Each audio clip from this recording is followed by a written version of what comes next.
Pilipinas. Nakabalik na ako.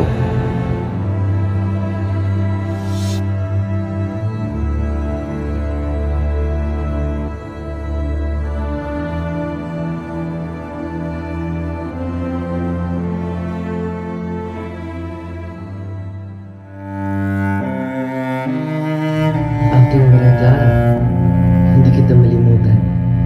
Sa bawat araw na aking pag-alis, ikaw ang dahilan ng aking pagbabalik.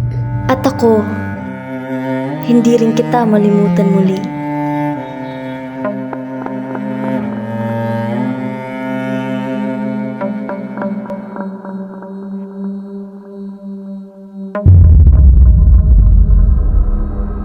Ang mga Pilipino hindi dapat lumaban sa mga itinakda ng Diyos at ng Espanya. Ang pagsunod, ang tanging landas ng kaligtasan.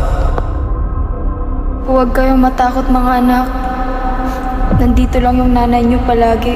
Nanay, bakit galit sa amin si Padre? Wala namang kaming ginagawang masama. Christy!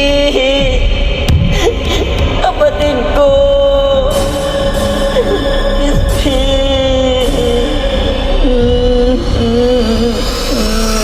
Christy!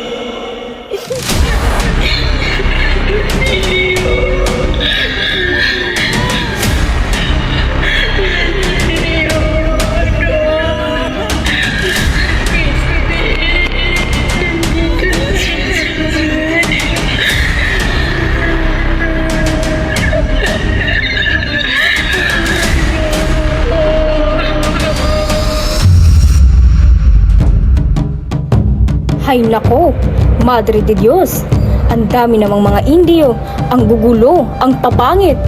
Kaya naman nakakaawang mga Indio. Walang kultura, walang estilo. Hindi katulad ko, isang Espanyola. De Espadanya. Tawagin ninyo ako ng De Espadanya. Hindi Victorina, De Espadanya.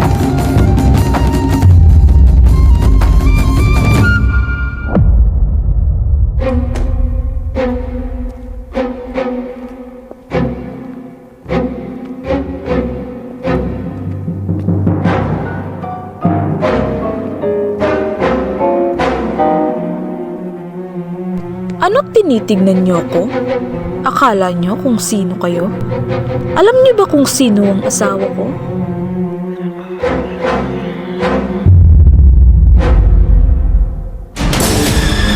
Crisostomo Ibarra, ikaw ay inaaresto sa pangalan ng hari ng Espanya. Ano? Ano ang aking nagawa? Gumagawa lang ako ng paaralan para sa aking mga kababayan. Lumuhod ka! Luhod!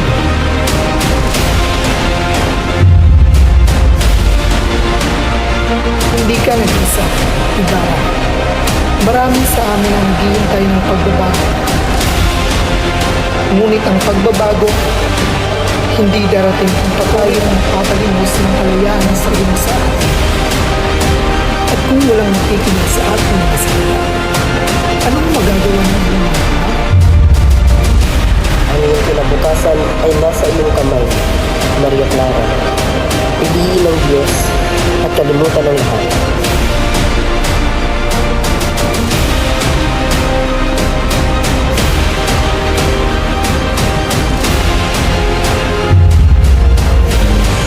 Hindi dapat lumaban ang mga Pilipino. Dito lang ang nanay niyo